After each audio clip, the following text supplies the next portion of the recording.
everyone. Kim Harris. I lead PreSales Engineering for Box in EMEA. I've been with Box for 6.5 years. I've been in the UK for a little longer than 6.5 days. I've just come over from New York, so my husband and I have moved over to London. We're really excited to be here. Tell you a little bit about Box. We were founded in 2007.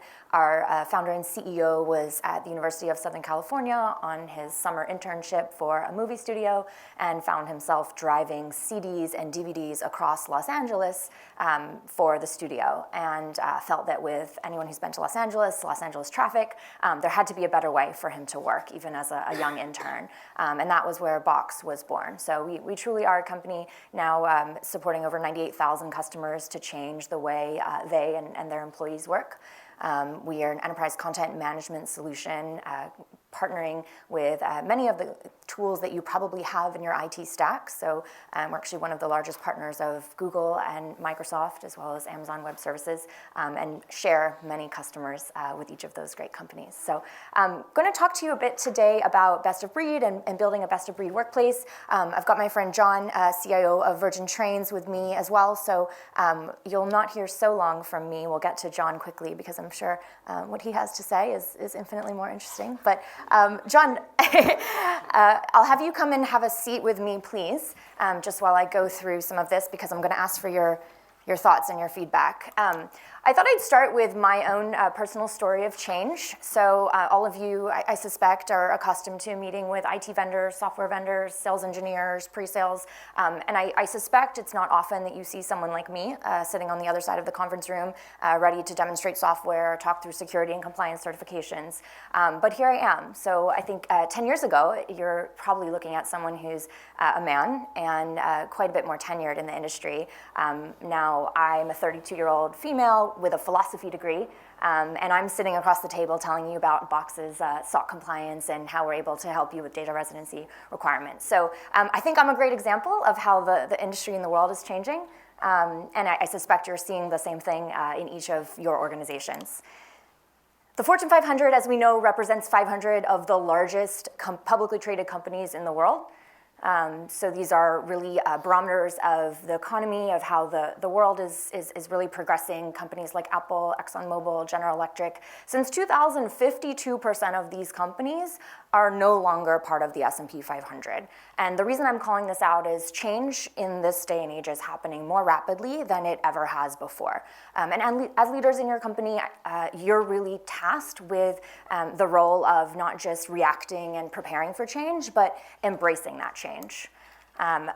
The rules have changed. Again, I'm a 32-year-old philosophy major standing here as head of sales engineering department. The world really has changed, and what has put your companies in a position of success in the past, whether it's that mainframe that you built on premise, that BPM solution that you created with branching rules and conditional logic and 25 steps that at the time was so wonderful because it helped automate a process that was previously manual, that very technology and those very decisions could actually be holding you back today. We know digital transformation as a technology initiative. We don't always think of it as an operational and cultural initiative. We think about change management as let's hand out socks and flyers and water bottles in the lunchroom to try to encourage adoption of our latest technology, but we don't think about how are we actually going to shift culture as leaders in a company to fully embrace and enable a digital change within our environments. And so I want to spend some time talking to you today about, and what I want to hear from John about, is how technology and culture are really inextricably linked. So can you change technology without changing culture? I would argue that no, you certainly cannot, and it's our job as technologists to enable the culture of our businesses to change, to allow our users to not only react to changes in our competitive landscape, changes within our industry, disruptors who are coming up against our company. It's our job as technologists to really enable a culture to change and be agile. I have a comment that I like to, or a question I like to ask IT leaders that I meet with, and it's not who are your competitors, but who could possibly disrupt you?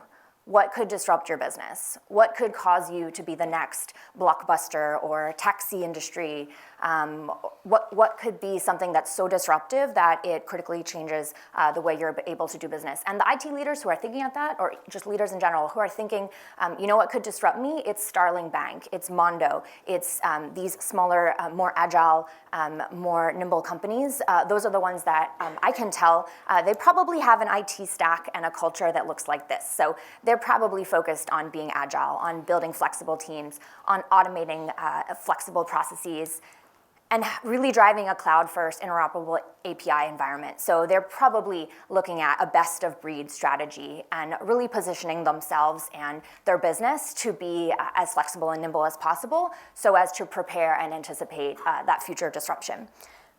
On that note, I'll pause, and John, would love to have your thoughts. I know we have a couple of questions, but first on the technology and culture piece, how is that connected at Virgin, and how do you sort of tackle this? Good morning. Is the speaker working? Yeah, thank you. So I'm the CIO and Project Director for Virgin Trains, and have been for about 5 years. So I think a lot of the points that you've outlined there, Kim, are absolutely right.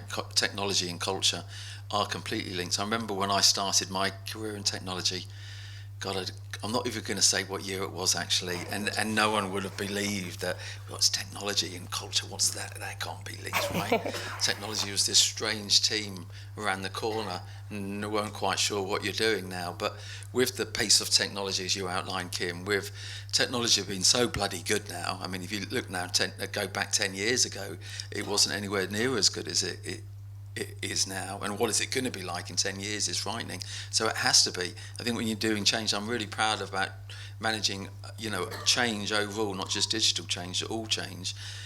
But you link in what we're trying to do. I mean, 90% of our projects are technology based. Our culture has to be linked, and a lot of that is about, data. What do you do with data? Actionable data. There's nowhere to hide now. Everything's measured, and it should be. And I think a lot of that is about kind of personal pride too. I think all of us want to live in a work environment where we think we're contributing and we're adding value. And if you've got here's I can see what I'm doing, and there's no ambiguity about it. It's here on the information, and here's what it is on reports. And a lot of the work, actually, if it's automated, I've got 3 young daughters, and they come in to work with me, and they're looking at some of the systems that I'm using, and you use these at work? You compare the things that they have at home with their iPads, and I'm not just talking about games, by the way, but they can't believe the complexity. And you have to do all of this work. And my oldest one, who's 16, and when she isn't being stroppy, she's telling me, when I work next, well, when the first job, should I say, is that I want to work in a place that gives me autonomy, has the data that I want, and is really simple to do things. I don't want to do manual tasks and all the stuff that you have to do at the moment. We're working on it, by the way, at work, but it's still not there. Rail is incredibly complicated. You add in some of the systems that a lot of them we've replaced. It's way too complicated. So, you're linking with what people want, I think particularly the modern workforce, and about what technology can do and what change can do. Absolutely linked. Yes. John, we had a lovely dinner last night, beautiful steak around the corner here, and at my table there was a topic of conversation about, in the past, it's been, there's IT and there's the business, and that's changed. IT now is the business. Yeah, absolutely. What are your thoughts on that? Oh, but yeah, and I think it's another thing. I think it's a brilliant time to be in technology now. I mean, never ever has it been as good as like this. The opportunity that we've got to make a change.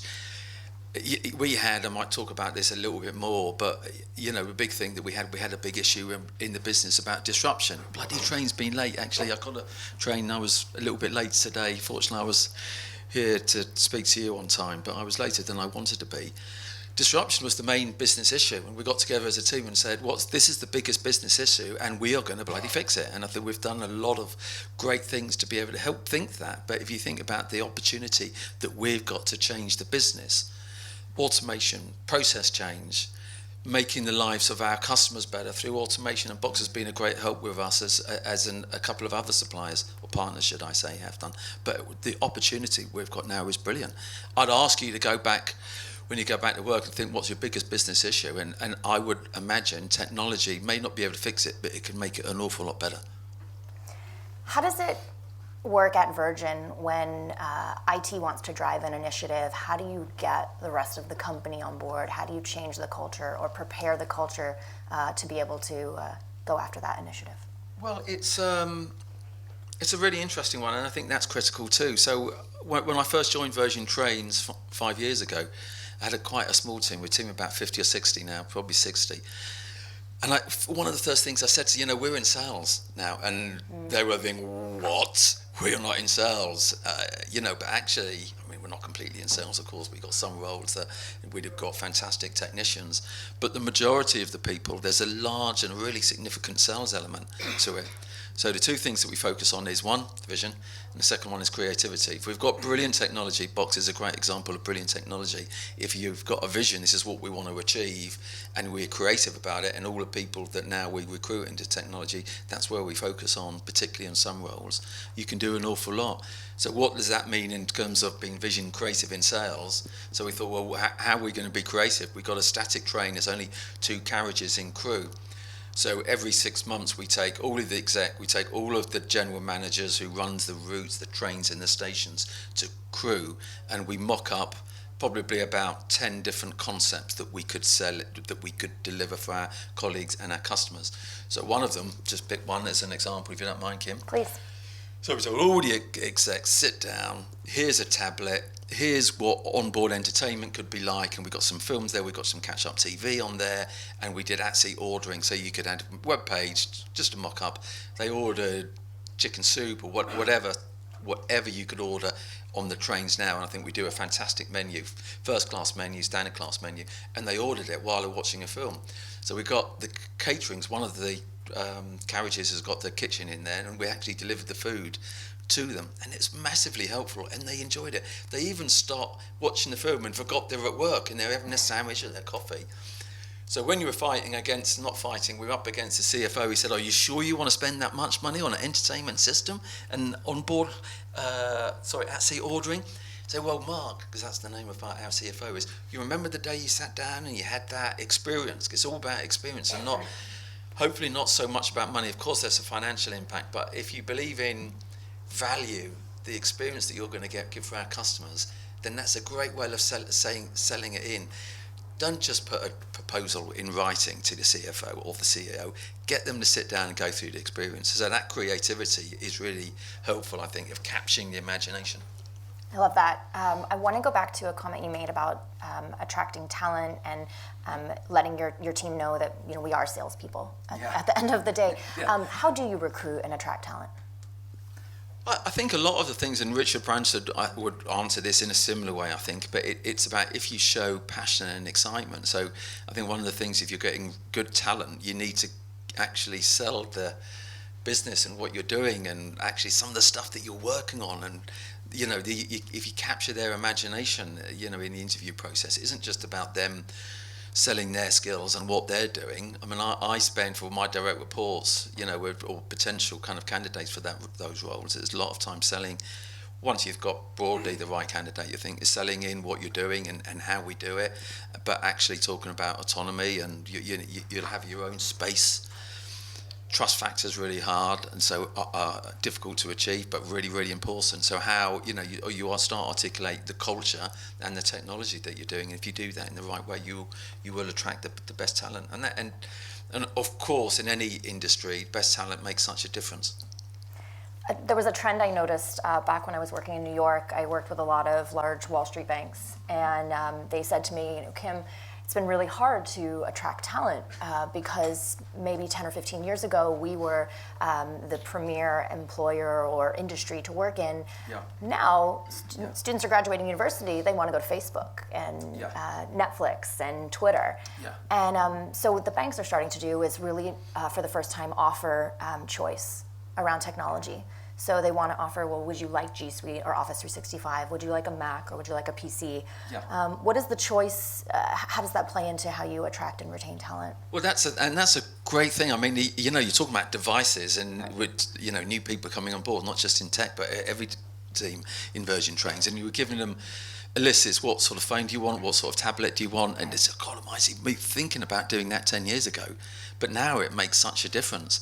And it also goes back to the automation and simplification. We're also talking about actually, these things can make your life easier, but just giving people choice is so important. And it's not just devices, but actually what we're doing, and you can be part of that. But giving people choice like that, and again, really captures their imagination. We only go so far. I think we go maximum of like 4 devices. I think you can have, depending on what you're doing. But you can have an iPad, and people also want kind of laptops, of course. Do you have to cost justify the choice piece? I think you do, but again, you're thinking back to Richard Branson, and one of his sayings is, "You can never let the finance people win." It's very good. And I'm glad. Thank you for laughing there. But there is, I thought, no, I don't. When I first heard that, I thought, no, I don't think that's realistic. But you know what? The last few years I've had at Virgin Trains, I think it is, because again, it comes back to value. Actually, if you've got people stimulated, we're really caring for you. And let's face it, caring at work is often about providing you the right thing and spending a little bit of money from you. If you've got these choice and stuff, that's value. And I think you're thinking about my stroppy 16-year-old daughter, that would appeal to her more than salary would do. You're being cared for, you're being looked after, your thoughts and your wishes are being delivered. So I think it's a lot more about value.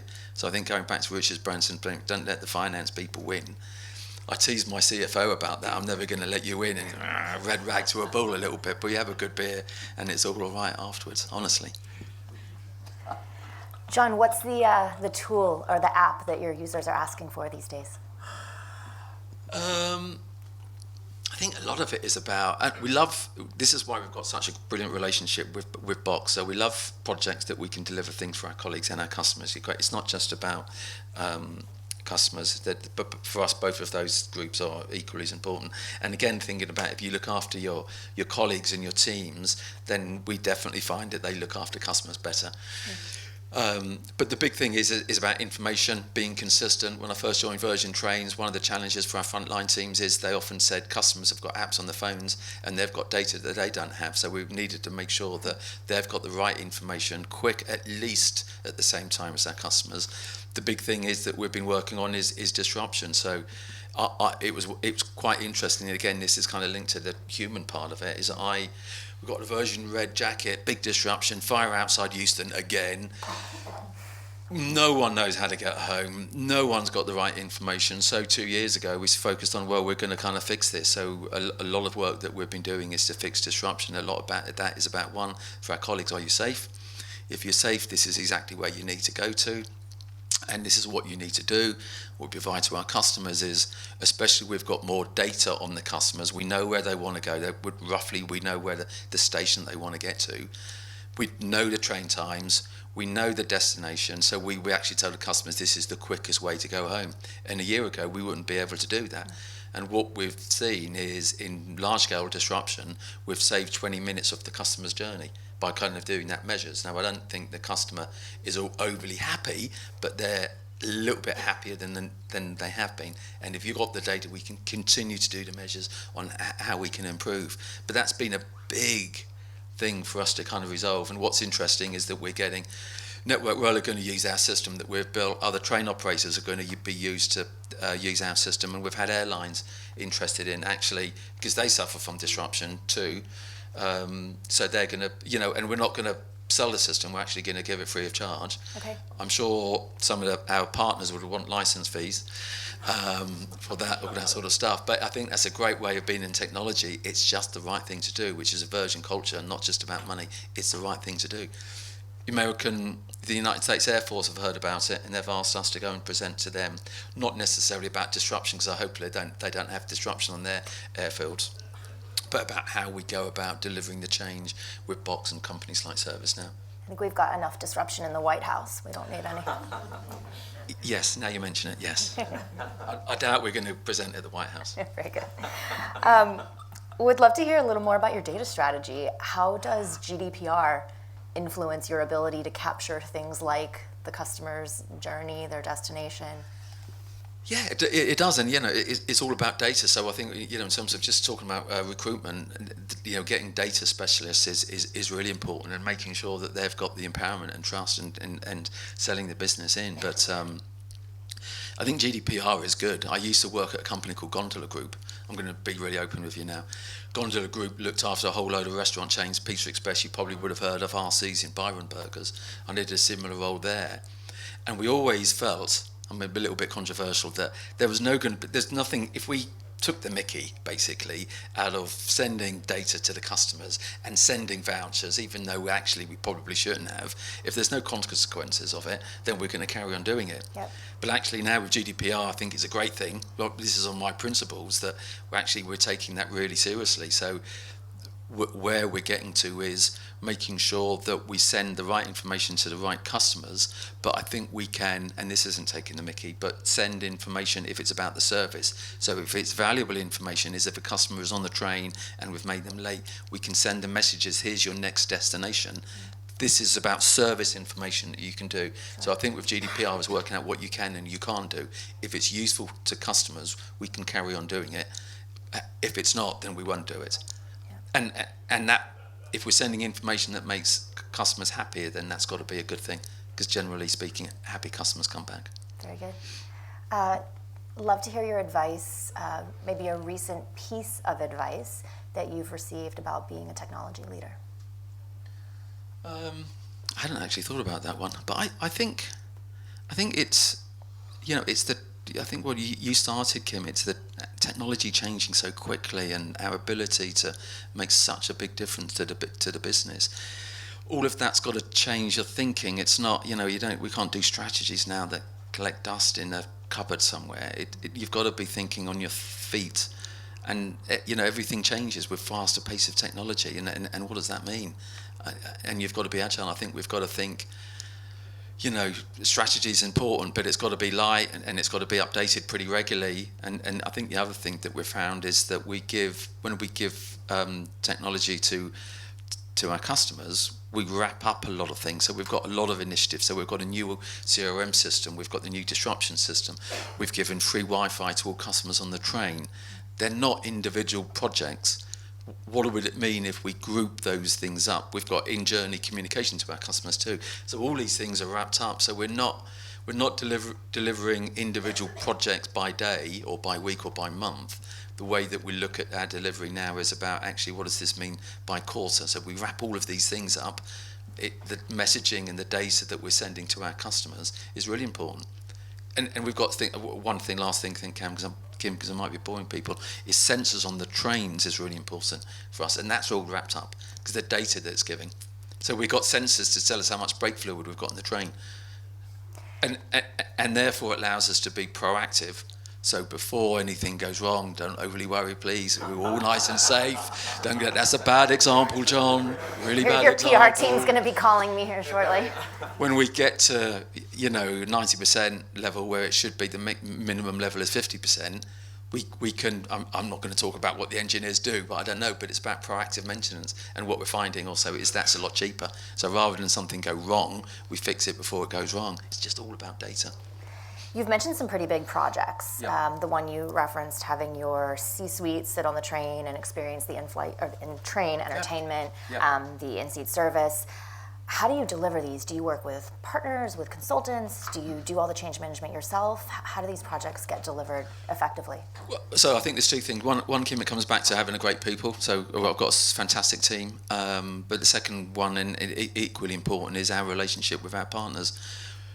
Going back when I started work, we used to call them suppliers, but now they're absolutely partners. And if you're going to embrace modern technology, my big advice would be, get in early. What's the beta version of these things? Affect the roadmap, affect the product that's coming.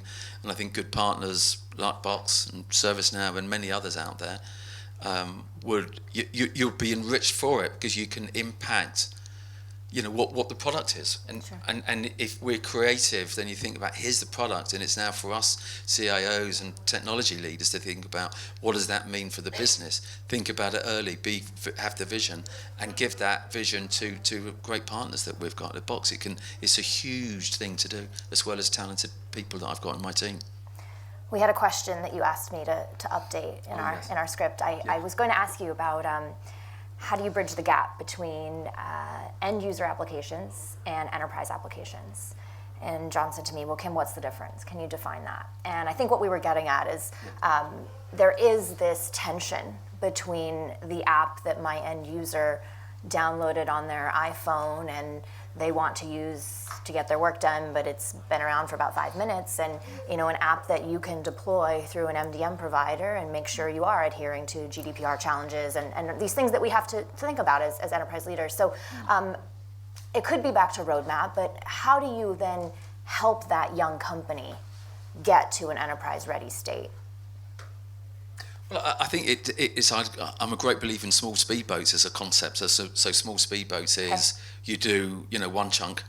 So here's do a little piece, and you've always got a learning from that. So do your first chunk, where it's just like kind of delivering a project. First bit, what's your learning? Have you delivered what you expected to learn? And then before you start the next little chunk is what's that learning? So break it up into chunks. So we're starting here, what do we want to achieve? What do our colleagues want to achieve? What do you want to achieve? Do the first bit and then grow until you get to that enterprise level. But generally I think it's, enterprise systems is the right way forward, and if it's deployed in the right way and you're taking the culture into account and you're chunking it up in the right way, then you're on a road to success. I think another thing that we do, which is somewhat connected, is we encourage dissent, which may seem a strange thing to do, but if we've got any applications, whether they're enterprise apps or whatever, we encourage people to speak out. So what we're finding at Virgin, when I spend a day a month in the stations on the trains, and we're doing that sort of change, is what's wrong? Because what I find is that if someone's passionate about what's wrong, they've got passion and they actually want to fix it. So we encourage people to speak up. If that isn't working, please let us know why. The little trick that I do is we've got some very talented people in the stations. They've got degrees. They're far more qualified than I am. And if they've got the zen and with the passion, then actually we recruit them into IT and they become great leaders. So it's not exactly what you mean, but it's that you're on a journey. Sure. But making sure you're getting feedback, regular feedback. I think you started earlier. We're part of the business. Be in the stations. You're not. It's not a strange department around the corner anymore. It's talk to people all the time. Feedback is a gift.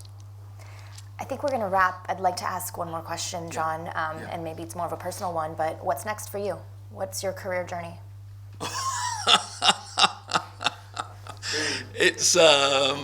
It's quite a topical one because I'm very, very sad because I love the brand, but we've just lost the franchise, which I think is in about a month's time. So if I'm being open with you, I'm not sure. But I'm really excited about it because it just goes back. It's a brilliant time to be in technology. So, do I want to work with another road company? I don't know. Virgin Trains has an image of being disruptive, so I'm not sure. I'm going to take a little bit of time to think about it. But it's really exciting. Wonderful. Well, thank you so much for the time today. We really appreciate you showing up.